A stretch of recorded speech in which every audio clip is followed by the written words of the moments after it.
আমাদের রাজ্যে রাজনীতি যারা করেন তারা ইতিমধ্যেই একটা কথাকে বেশ চাউর করে দিতে পেরেছেন। সবার মুখে মুখে সেই কথাটা ফেরে, খেলা হবে। বাস্তবিকই খেলছেন। আমাদের রাজ্যের রাজনীতিকরা নানাভাবে খেলে চলেছেন, বিভিন্নভাবে তাদের এই খেলার বিষয়টা চলছেই, আমরা দেখছি। আর কাদের নিয়ে খেলছে বলুন তো? আমাদের নিয়ে। সাধারণ নাগরিক, সাধারণ মানুষ বারবার এই খেলার পুতুল হয়ে যাচ্ছে, আমরা দেখছি। ভালো করে ভেবে দেখুন তো, যেভাবে একের পর এক শিক্ষক শিক্ষিকাদের চাকরি চলে গেল, তারপরে আমাদের রাজ্যের প্রশাসনের পক্ষ থেকে সত্যি কি কোন রকম অনুশোচনা বা এটার জন্য দুঃখ প্রকাশ করা, বিষয়টা যে খুব সিরিয়াস এমনকি ভাবলেন না। তারা এটাকে খেলার একটা অংশ বানিয়ে দিলেন, বললেন যে বিরোধীদের চক্রান্ত।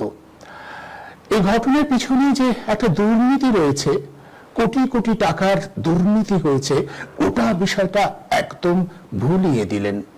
এইভাবে খেলা চলছে। তারপর আমাদের প্রশাসনিক প্রধান কি বললেন?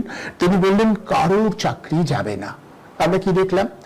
যেদিন তিনি এই কথা বলছেন সেদিনই রাজ্যের মধ্যশিক্ষা পর্ষদ সুপ্রিম কোর্টে জানাচ্ছে যে তাদের জন্য সময় দেওয়া হয়, তারা এই শিক্ষাবর্ষটার কাজ চালিয়ে যেতে চায়, তাই তাদের যেন সময় দেওয়া হয়। মানে কি? একদিকে প্রশাসনিক প্রধান বলছে কারো চাকরি যাবে না, যেভাবে রায় এসেছে সেই রায়টাকে তারা মানবেন না।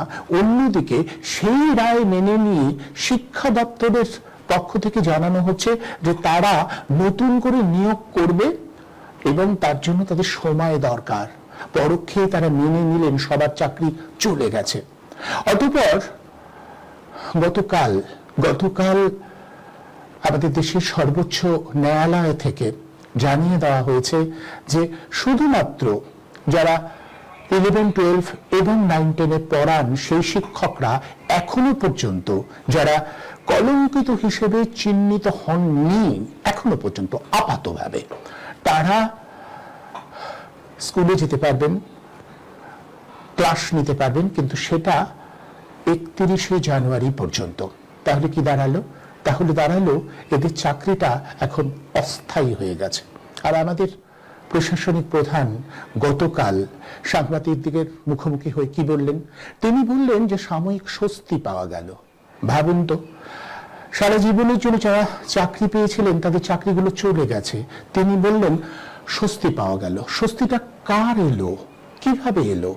তারা তো মেনে নিলেন যে আসলে সবার চাকরি চলে গেছে এবং সেই সূত্র ধরে তারা আগামী মে মাসের 31 তারিখের মধ্যে সুপ্রিম কোর্ট যে রায় বেঁধে দিয়েছে সেই অনুযায়ী তারা সমস্ত নতুনভাবে নিয়োগ প্রক্রিয়া শুরু করে দেবেন, তার বিজ্ঞাপন দেবেন, সমস্ত কিছু করে ফেলবেন। এই বার্তা তারা সুপ্রিম কোর্টকে জানালেন। অথচ এখানে কি বলছেন আমাদের রাজ্যের যারা প্রশাসনে রয়েছেন, যারা শিক্ষা দপ্তরে রয়েছেন, তারা বলছেন কারোর চিন্তা নেই, সব ঠিক হয়ে যাবে। কিভাবে ঠিক হবে? উত্তর নেই। এই যে বলছিলাম, খেলছেন তারা, খেলিয়ে দিচ্ছেন ক্রমাগত। মানুষকে নিয়ে খেলা চলছেই। এই খেলা শেষ কবে হবে? আমি বারবার বলি যে খেলা শেষ হবে তখন যখন সাধারণ মানুষ তাদের নিয়ে যে খেলা হচ্ছে এটা বুঝতে শিখবেন। যেভাবে যে প্রক্রিয়ায় এই খেলাটা চলছে, আমরা জানি না যে এই খেলাটা রাজনৈতিক নেতারা আদৌ শেষ করবেন কিনা। কারণ শেষ না করলে তাদেরই ভালো, তারা তাদের মতো করে এই খেলাটাকে চালিয়ে যেতেই পারবেন। রাজনৈতিক চাপানোতর চলছে চারপাশে, এতগুলো ছেলে মেয়ের চাকরি চলে গেল, গোটা রাজ্য জুড়ে এক ভয়াবহ অবস্থা। ওদিকে স্বাস্থ্যক্ষেত্রে যে দুর্নীতি, তারও কোনো মীমাংসা হয়নি। আমি শুনছিলাম মাত্র কয়েকদিন আগে জুনিয়র ডাক্তার যারা আন্দোলনে নেমেছিলেন তারা একটা কনভেনশনে ডাক দিয়েছিলেন। সেখান থেকে আমি খবর পেলাম যে সেই জুনিয়র ডাক্তারদের পক্ষ থেকে জানানো হয়েছিল আমাদের রাজ্যের প্রশাসনিক প্রধান তাদের যে যে প্রতিশ্রুতি দিয়েছিলেন, তার সাথে তো বৈঠক হয়েছিল, যে প্রতিশ্রুতিগুলো দিয়েছিলেন, অর্থাৎ হাসপাতালের ভেতরে সিসিটিভি লাগানো, যাতে কোনো রকম দুর্নীতি বাসা বাঁধতে না পারে তার জন্য সজাগ থাকা, মেডিকেল কলেজগুলোতে নির্বাচনের ব্যবস্থা করা, কোনো প্রতিশ্রুতি পূরণ হয়নি। অর্থাৎ সেই একই কথা, খেলা চলছে সর্বত্র, রাজনৈতিক নেতারা খেলছেন, খেলেই যাচ্ছে। আর মিডিয়াও কি খেলছে না? ভাবুন তো, ঠিক এই মুহূর্তে রাজ্যে যখন এত বড় বড় সমস্যা, তখন কোথাও সাম্প্রদায়িক একটা উত্তেজনা তৈরি করবার প্রয়াস চলছে, সেটা নিয়েও খেলা চলছে। ওয়াকআপ বিল, তার বিরুদ্ধে আন্দোলন, এবং সেই আন্দোলনকে কিভাবে অন্য খাতে বইয়ে দেওয়া যায় তা নিয়ে চলছে। অথচ ভাবেন, এই ওয়াকআপ বিল, সেটাকে কেন্দ্র করেও যদি রাজনৈতিক নেতারা, এখানকার শাসক দল যা বলছে, তারা এই আইনটা এ রাজ্যে কার্যকর করতে দেবে না, অথচ ইতিমধ্যেই এটা গোটা দেশে আইন হিসেবে প্রতিষ্ঠিত হয়ে গেছে। কোথায় ছিলেন তারা যখন এই আইন নিয়ে পার্লামেন্টে আলোচনা চলছিল? তুমুল গণচেতনা তৈরি করতে পারতেন তারা, মানুষকে বোঝাতে পারতেন, সব অংশের মানুষকে নিয়ে। এমনকি সংসদে যদি ভোটাভুটি হলো, আমাদের শাসক দলের তিনজন সাংসদ এই বিলে ভোট দিতে উপস্থিতি ছিলেন না। রাজ্যসভায় 2জন সাংসদের ভোট বাতিল হয়ে গেছে, এই শাসক দলেরই 2জন সাংসদ। তাহলে কি দাঁড়াচ্ছে এটা যে এই বিষয়টাকে খুব সিরিয়াসলি তারা নিচ্ছেনই না, অথচ সাধারণ মানুষের কাছে অন্যরকম বার্তা দিচ্ছেন। ওই যে বললাম খেলা, তারা খেলে যাচ্ছেন সাধারণ নাগরিকের সঙ্গে, সাধারণ মানুষের সঙ্গে খেলেই চলেছেন। আজও একটা খেলা চলছে মিডিয়াতে এবং রাজনৈতিক অঙ্গনে। একজন রাজনৈতিক নেতা, তিনি সিদ্ধান্ত নিয়েছেন তিনি বিবাহ বন্ধনে আবদ্ধ হবেন। তাই নিয়ে সারাদিন সামাজিক মাধ্যমে এবং তথাকথিত মূলধারার মাধ্যমগুলোতে খেলা চলছে। খেলায় যারা ক্ষতিগ্রস্ত হন তারা সাধারণ মানুষ, অগণিত সাধারণ মানুষ, যাদের জীবনযাপনের সমস্যা প্রশ্নাতীত, দেওয়ালে পিঠ থেকে যাচ্ছে তাদের, এদের নিয়ে খেলে চলেছেন রাজনৈতিক নেতারা, খেলেই চলেছেন। এই খেলা কবে শেষ হবে আমরা জানি না, কিন্তু খেলার বাবার বলে যখন সাধারণ মানুষ, তখন আমাদের কিছু বলতেই হয় এই খেলাটা এবার শেষ করতে হবে। যে কোনো ভাবে এই খেলার অংশ হওয়া থেকে সাধারণ মানুষ যদি বিরত না হতে পারে, তাহলে নেতারা কোনোদিন সচেতন হবেন না। তাদের নিয়ে এই খেলা চলতেই থাকবে। ওই যে গানের লাইনটা আছে না, এই খেলা চলছে নিরন্তর, এটা চলতেই থাকবে। কিন্তু এটা কি চলতে দেওয়া যায়? কিভাবে চলে এটা, কেন চলে? আসুন একটু বোঝার চেষ্টা করি। আমার সঙ্গে এই মুহূর্তে এই বিষয়টির উপর আলোকপাত করবার জন্য আমি যাদের আমন্ত্রণ জানিয়েছি, তাদের মধ্যে রয়েছেন, আমি পরিচয় করিয়ে দিই, আমাদের সঙ্গে রয়েছেন অধ্যাপক ডক্টর মীরাতুন নাহার এবং অধ্যাপক ডক্টর দেবশ্রী ভট্টাচার্য। আপনাদের দুজনকেই আজকের এই অনুষ্ঠানে আমি স্বাগত জানাচ্ছি। মীরাতুনদি একেবারে নিরবচ্ছিন্নভাবে এই বিষয়টা বলে আসছেন, বারবার করে বলছেন সাধারণ মানুষের বোধ। আমি মীরাতুনদির কাছে প্রথম আসবো। মীরাতুনদি, চারপাশটা দেখে, চারপাশের অবস্থা দেখে কি মনে হচ্ছে? একটার পর একটা ঘটনা ঘটে যাচ্ছে যেগুলো মানুষের সমস্যাকে বাড়িয়ে তুলছে, অথচ রাজনৈতিক নেতারা ওই খেলাটার মতোই খেলা চালিয়ে যেতে পারছেন। কোথাও মনে হয় না যে নাগরিক হিসেবে আমরা আমাদের দায় বা দায়িত্ব ঠিক বুঝতে পারছি না, বা বুঝবার মতো যোগ্যতা অর্জন করতে পারিনি বলেই এই খেলাটা নাগরিকদের সাথে চলতেই থাকে?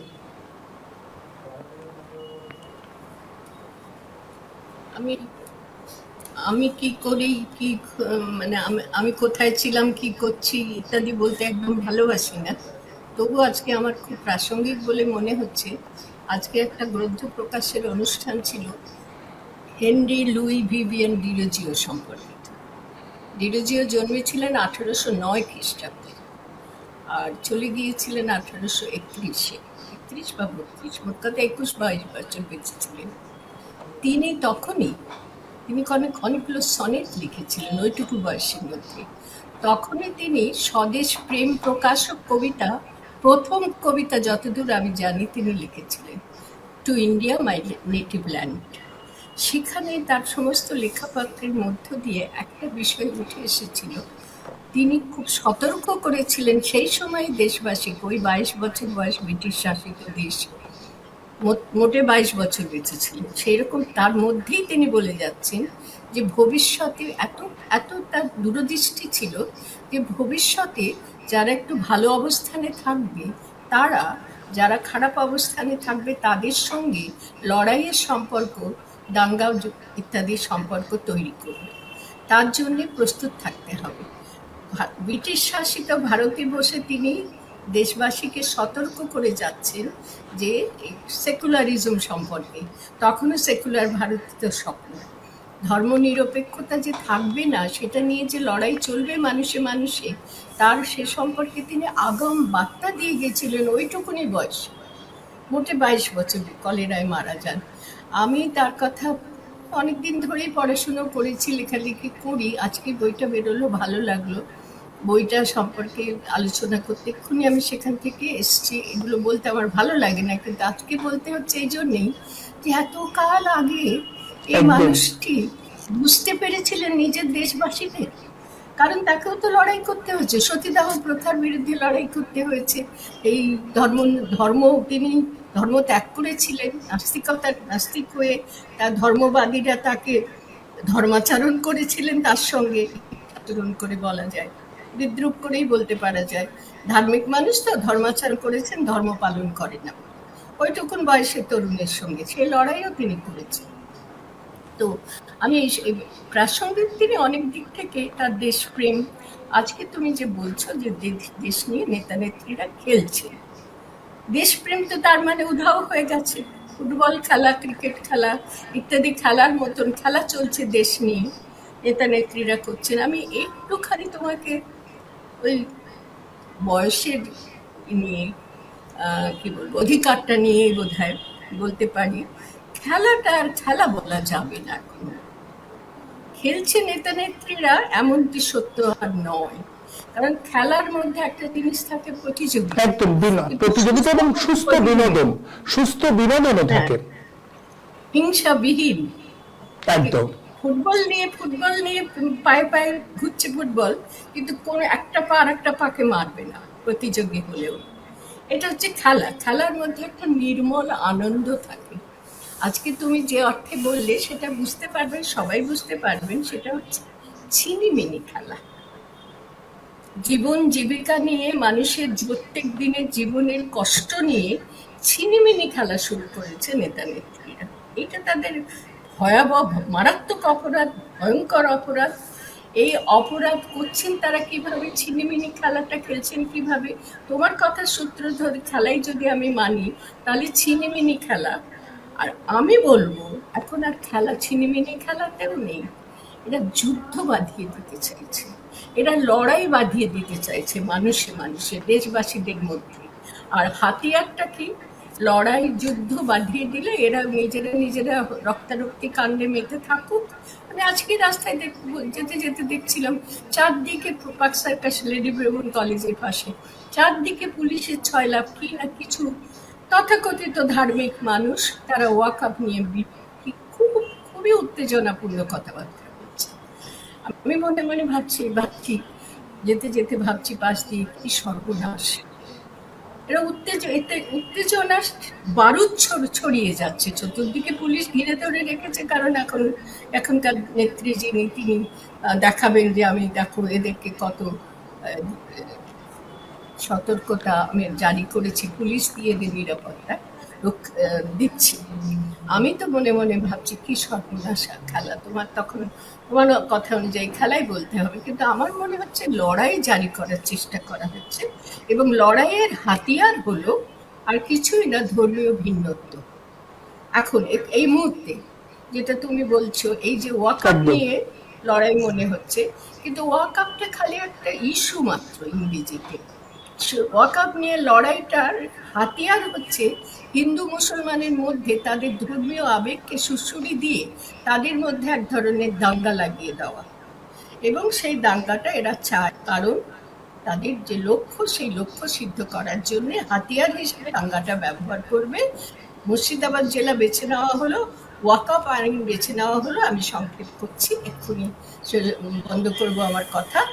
ওয়াকআপ আইন কি তারা জানে না, সেই আইনের মধ্যে যদি ক্ষতিকারক দুর্নীতি কিছু ঢুকে থাকে, আমি কিন্তু ভালো করে জানি, পারিবারিক সূত্রে ওয়াকআপ বোর্ডটা কি ইত্যাদি আমি জানি, কিন্তু আমার অত বলার দরকার নেই। এই যে ওয়াকআপ বোর্ড, এই বোর্ড সম্পর্কে যারা কিছুই জানে না, সংখ্যালঘুদের কিছু অধিকার আছে, নিজস্ব অধিকার ধর্মনিরপেক্ষ দেশে আছে সংখ্যালঘু মুসলমানদের, ইসলাম ধর্মাবলম্বীদের। সেই রকম অধিকারের মধ্যে পড়ে এই ওয়াকফ বোর্ড। এবং তাদেরও স্বাধীনতা নেই। তারা যে সময়, আমি ধরো ওয়াকফ বোর্ডে কিছু আমার সম্পত্তি দান করলাম, সেই সম্পত্তিটা ঠিক মতন কল্যাণমূলক কাজে, সম্প্রদায়ের, এই বিশেষ সম্প্রদায়ের কল্যাণমূলক কাজে যেহেতু পিছিয়ে পড়া, লাগাতে হবে, নইলে দুর্নীতি। সেই দুর্নীতি যদি আজকে ঘটে থাকে, আমি জানি না, আমার অতটা সাম্প্রতিক ধ্যান ধারণা বা বাস্তব তথ্য আমার হাতে নেই। ওয়াকফ একসময় খুব ভালো লোকদের হাতে ছিল, খুব সজ্জন সৎ মানুষদের হাতে। আজকে যদি সেখানে দুর্নীতি ঢুকে থাকে, ধরে নিলাম দুর্নীতি ঘটেছে, হতেই পারে, আজকের মানুষ কে আর দুর্নীতিমুক্ত আছে? কোন সংগঠন আর দুর্নীতিমুক্ত আছে? সব জায়গায় হতে পারে, কিন্তু সেটা দুর্নীতি মুক্ত করার পরিবেশ তারা সৃষ্টি করবে, তারাই দেখবে, সেই সমাজের মানুষজনেরা যাবে সেখানে। তথাকথিত সরকার বা শাসক দল মাথা গলাতে পারে যদি শুধু তারা গঠনমূলক, যে এই এত ভালো একটা সংস্থা নষ্ট হয়ে যাবে, আমাদের দেশের পিছিয়ে পড়া সম্প্রদায়ভুক্ত মানুষরা কষ্টে পড়বে, সেই রকম নিয়ে যাক, আলোচনা করুক, দেখুক। তা না, এটা কি শুধুমাত্র মুসলমানদের সম্পত্তি কেন হবে? এটাতে কোনো অমুসলিমদের সম্পত্তি ওখানে যুক্ত হবে, বা তারাও এটাকে ভোগ পারবে, যদি খুব গোদা কথায় বলি। এবং সেটা নিয়ে সাধারণ মানুষ যারা কিছু জানে না, আমার ধারণা কি বোর্ড কি করা হয় সেখানে কিছুই জানে না, শুধু এটুকু জানে এটা আমাদের ব্যাপার, মানে মুসলমানদের ব্যাপার, আর এটুকু জানে হিন্দুরা এখানে হস্তক্ষেপ করছে, বাস। মানুষ থাকলো না, হিন্দু মুসলমানের লড়াই এরা ভালো করে সান দিচ্ছে, হাতিয়ারটাকে সান দিচ্ছে, যাতে সেই হাতিয়ার দিয়ে লড়াইটাকে শান্ত করা যায় এবং তাতে হিন্দু দেশ বানানো যায় সম্ভবত। তো ধর্মনিরপেক্ষ দেশকে হিন্দু দেশে বানানোর প্রক্রিয়াটা কি সত্যি মানুষের মস্তিষ্ক উদ্ভূত প্রক্রিয়া হতে পারে? তারা কি সত্যিকার মানুষের কথা ভাবে, দেশবাসীর কথা ভাবে, ধর্মেরই কথা ভাবে? বলো তো তুমি আমাকে। ধার্মিকরা কোনোদিন কোনো ধার্মিক বলতে পারে অন্যের ধর্ম আমি তাকে সেটাকে ধ্বংস করব? আমি তো জানি, আমি ইসলাম ধর্মাবলম্বী ঘরে জন্মেছি, ধর্ম সম্পর্কে আমার বোধ ধ্যান ধারণা আলাদা, কিন্তু এটুকু জানি ইসলাম ধর্মে লেখা রয়েছে, বলা হয়েছে যে তোমার ধর্ম তোমার, আমার ধর্ম আমার, এই বোধ নিয়ে চলতে হবে। কখনো মনে করব না হিন্দু একটা ধর্ম নয়। আমি জানি খুব ভালো করে, আমি ভারতীয় দর্শন খুব চর্চা করে পড়াশোনা করেছি, বেদান্ত, বেদান্ত ইত্যাদি, কোথাও লেখা নেই এইভাবে। যদিও অনেকেই বলে যে অনেক রকম কথা আছে বটে, যেহেতু একটা ধর্ম নয় সেহেতু ধর্মীয় অনুশাসন বা কিছু নিয়ম কানুন আছে, সেগুলো মেনে চলতে হবে, ধর্ম এরকম কিছু নয়।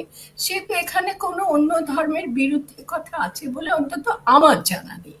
তাহলে কেন এরা ধর্মের আড়ালে ধার্মিকের বেশে অধর্মাচরণ করছে কেন? আমার প্রশ্ন এখানে। ধার্মিকের বেশে অধর্মাচরণ করাটা কি ধার্মিকতার লক্ষণ? সেটাই করছে। এবং সব থেকে বড় কথা, ব্যক্তি জীবনে করলে কিছু বলার ছিল না, পারিবারিক জীবনে করলে পরিবাররা দেখবে, সমাজ দেখবে, কিন্তু এটা গোটা দেশটাকে জুড়ে এটা করার পরিকল্পনা, এ কি ক্ষমার অযোগ্য, নাকি মানুষ হয়ে চোখে দেখা যায়, নাকি বরদাস্ত করা যায়? আমার তো মনে হচ্ছে সম্ভব নয়, মানতে পারছি না।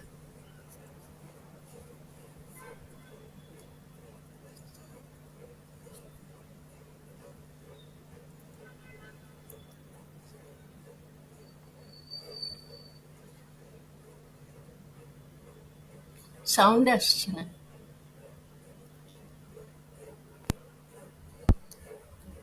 দেবশ্রী বাবুকে জিজ্ঞেস করো তো, পাচ্ছেন? সাউন্ড পাচ্ছেন? দেবশ্রী বাবু না, আমি পিসিআর কে বলছি।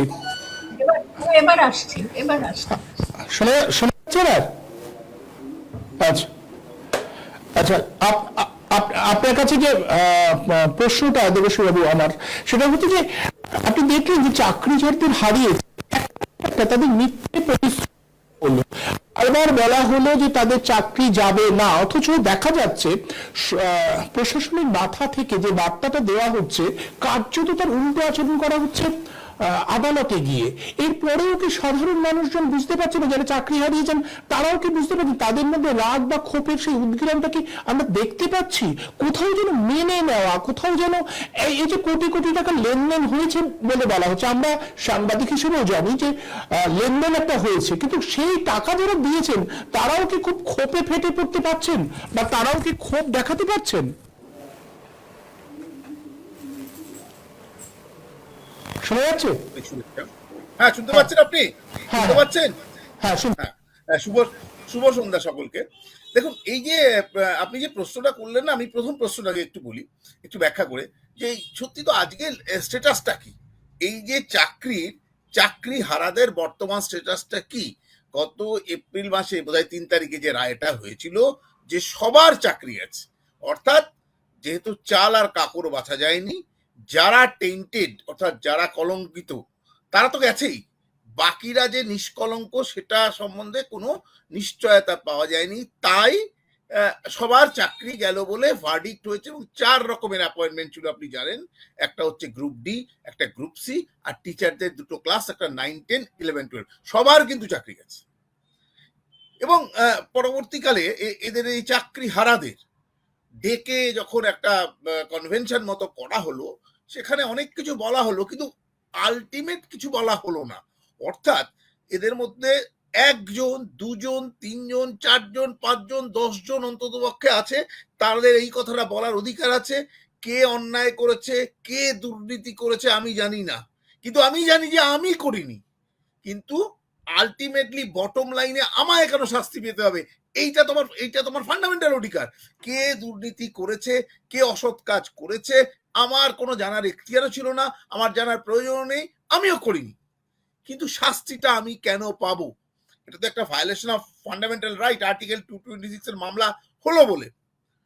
ফলে এর মধ্যে এই যে ভালো, যে যারা এইসব সিস্টেমের মধ্যে থেকে যে যত সংকটটা নিয়েই সমস্যা, তাদের তো চাকরি যাওয়ার কথা ছিল না, কিন্তু সেদিন কনভেনশনে নেতাজি ইন্ডোর স্টেডিয়াম থেকে যে কথাগুলো বলা হলো, যে দেখা গেল যে সবাই মানে কি খুব নোংরা রাজনীতি করছে, খেলা খেলছে। কারা? আদালত খেলছে। কারা খেলছে? বিরোধী দল খেলছে। কারা খেলছে? যারা লয়ার তারা খেলছে। এগুলো সব নোংরা কাজ হয়েছে। কিন্তু এই দুর্নীতি করে এতগুলো লোককে চাকরিতে ঢুকিয়ে যারা দুর্নীতি না করে নির্ভেজাল ভাবে চাকরি পেয়েছে তাদের বিপদে ফেলা হলো, এই প্রচেষ্টার মধ্যে কোনো নোংরামি ছিল না। সেদিন বক্তব্যের নাটশেল যে ব্যাপারটা দাঁড়িয়েছিল নেতাজি ইন্ডোর স্টেডিয়ামে, যে নোংরা খেলাটা কারা খেলছে? আদালত, যারা উকিল, যারা বিরোধী দল, কিছুটা মিডিয়া, এরা সবাই নোংরা খেলা খেলছে, এরা সবাই নোংরা খেলায় মেতেছে। কিন্তু ওই যে দুর্নীতি করে, আমি একটা রাষ্ট্রের প্রধান, আমি থাকাকালীন আমার আন্ডারে শিক্ষা দপ্তর, এবং শিক্ষা দপ্তরের আন্ডারে হচ্ছে এসএসসি বা বোর্ড, যারা দুর্নীতি করে, এরকম আমরা পশ্চিমবঙ্গে কোনোদিন শুনেছি টেন্টেড অ্যাপয়েন্টমেন্ট আর নন টেন্টেড অ্যাপয়েন্টমেন্ট, এই শব্দগুলো আমরা শুনেছি নাকি কোনোদিন?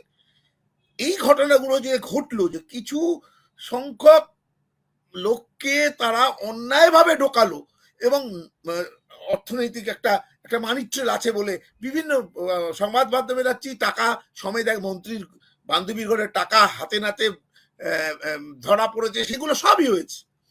ফলে এইগুলো নোংরামি ছিল না, নোংরামি হলো আদালত, নোংরামি হচ্ছে একটা লোক কেন, যারা চাকরি পায়নি ওয়েটিং লিস্টে যারা ছিল, তারা আইনের কাছে গিয়ে বললো হুজুর আমাদের ওপর অন্যায় হয়েছে, অন্যায় করে এই মানে যারা চাকরি দিয়েছে তারা অন্যায় ভাবে, বেআইনি ভাবে, এমনকি ওয়েমার ট্যাম্পারিং করে 7কে 57 করে নাম্বার করে বিভিন্ন রকম অসৎ উপায় করে, যার জন্য আমি চাকরিটা পেলাম না, তারা আইনের কাছে গিয়ে তারা নোংরা খেলায় মাতলো। আমাদের তো সবার একটা কনসায়েন্স আছে, আমাদের তো সবার মনের মধ্যে অনেকগুলো আয়না আছে, আমরা এই কথাটা শুধু আয়নায় দেখবো না, না পুরো গণতন্ত্রটাকে শুধুমাত্র ভোটতন্ত্রে কনভার্ট করার জন্য, অর্থাৎ কি কথা বললে আমার ভোট আসবে, এর কথার বাইরে আমি কিছু বলবো না।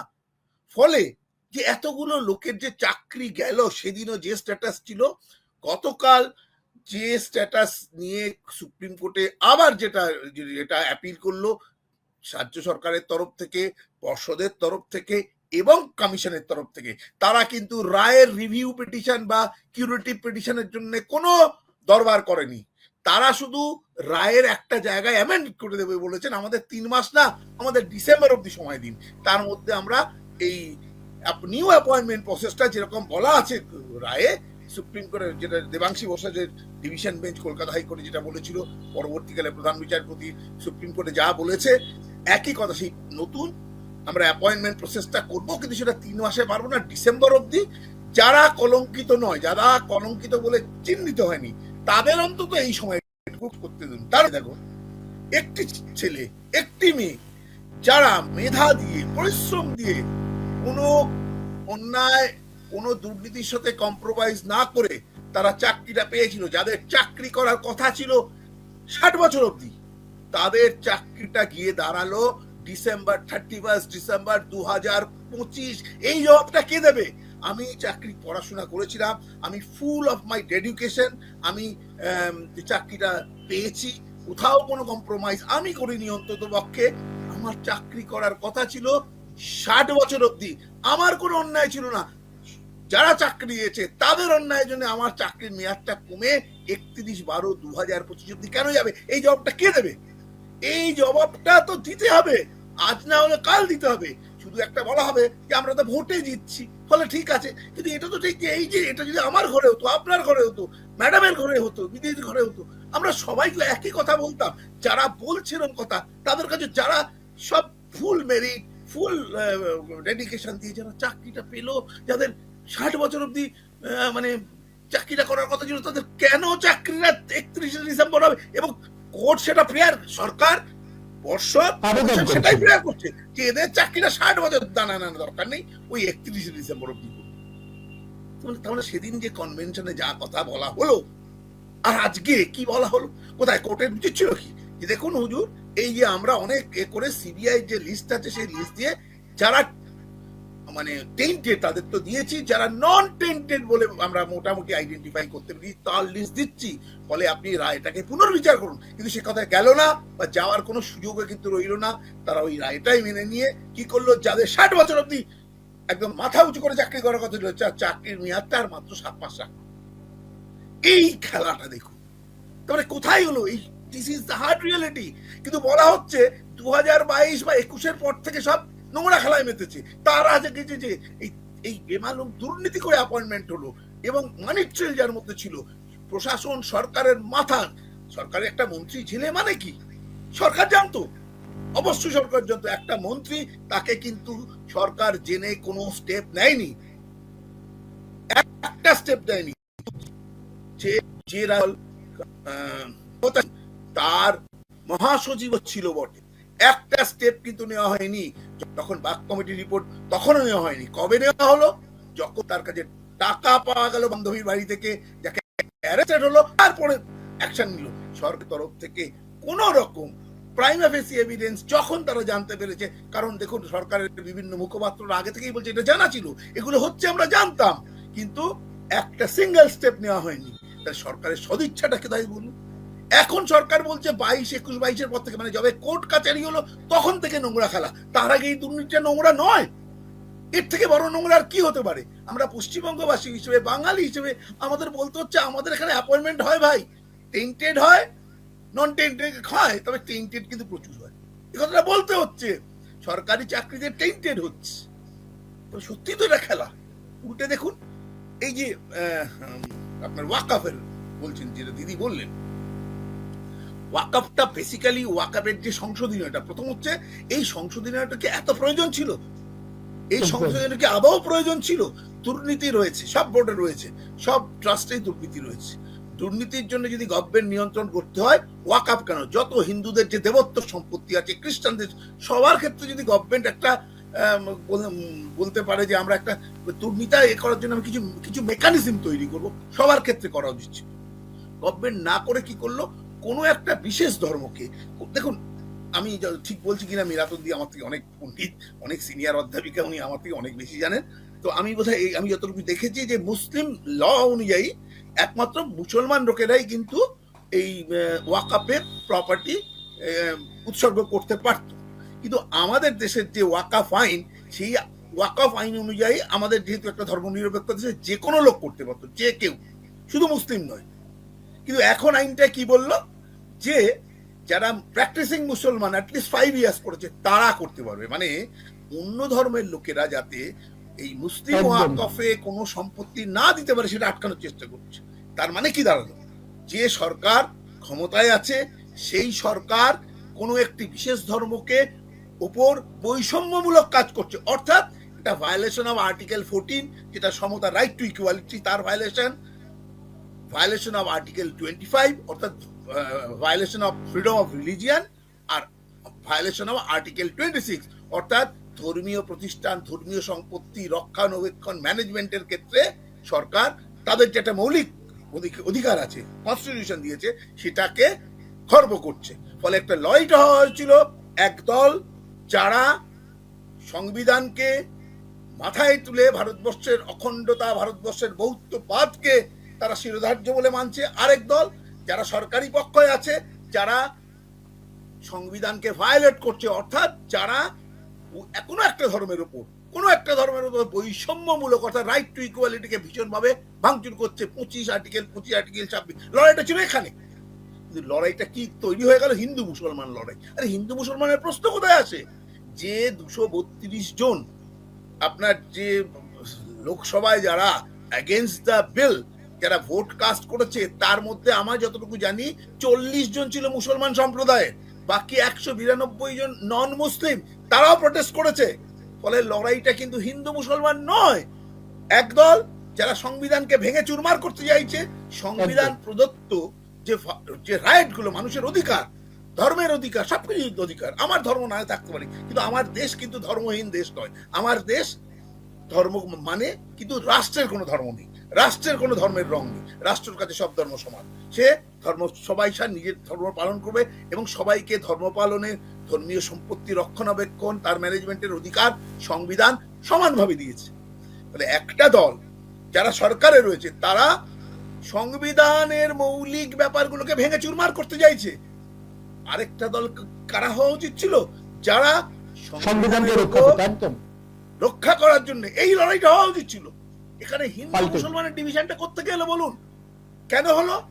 পলিটিক্যাল ইসলাম, পলিটিক্যাল হিন্দুইজম ঘাড়ের ওপর জোর করে খাওয়ানো হলো। কি রেজাল্ট একটা দাঁড়ালো? 1 মিনিট, আমি 30 সেকেন্ড নেবো অনুপম বাবু। কি দাঁড়ালো আউটকামটা? যে আমরা দেখলাম যে মানুষ তার সামান্য রুটি রুজির জীবিকা দোকান ভেঙে চুরমার হলো, তার বাসস্থান চুরমার হলো, তার ঘর ছেড়ে অন্য জায়গায় চলে যেতে হলো, এমনকি মৃত্যু হলো। এর দায় কে নেবে? এইভাবে ঘুরিয়ে দিয়ে, এই যে খেলার নামে যেটা সংবিধান রক্ষার, সংবিধান যারা ভেঙে ফেলছে, সেই লড়াইকে হিন্দু মুসলমানের লড়াই তৈরি করা হলো। কারণ আইডেন্টিটি পলিটিক্সটা ভারতবর্ষে এখন খুব প্রবল হয়েছে। কেন? যদি আইডেন্টিটি, মানে বিগত কয়েক বছরের রেজাল্ট বলছে, যদি আইডেন্টিটিটাকে ওপর আঘাত এনে আপনি যদি ভোটটা করাতে পারেন, তাহলে কি লোক গোষ্ঠীবদ্ধভাবে, সংঘবদ্ধভাবে ভোট দেবে। একসঙ্গে আমি অনেক ভোট পাবো, আমি একসঙ্গে অনেক হিন্দুদের ভোট পাবো, আমি মুসলমানদের ভোট পাবো, এরকম। দেখুন পশ্চিমবঙ্গে 4-5% হিন্দু ভোট, এইটা নিয়ে হচ্ছে টানাটানি চলছে। এই 4-5% হিন্দু ভোটের যদি সুইং করাতে পারি, আমরা ক্ষমতায় আসবো, এইটা একটা রাজনৈতিক দল মনে করছে। আরেকটা রাজনৈতিক দল মনে করছে যে আমি মুসলমান ভোট ইনট্যাক্ট রাখবো, আর হিন্দুদের যে ভোট পাচ্ছে এতেই আমি থাকবো। তাতে কোনটা নয় কোনটা অন্যায় আমার বলার দরকার নেই। এইগুলো এরা শুধু ভোট, ঠিক করুক, ভোটের এদের হয়ে করবো। ডে 1 থেকে যদি স্টেটসম্যানের মতো রাষ্ট্র ব্যবস্থা নিত, তাহলে কিন্তু এই এত সম্পত্তি, এত মানুষের মৃত্যু, এগুলো আমাদের দেখতে হতো না। ফলে সত্যি কিন্তু খেলা চলছে,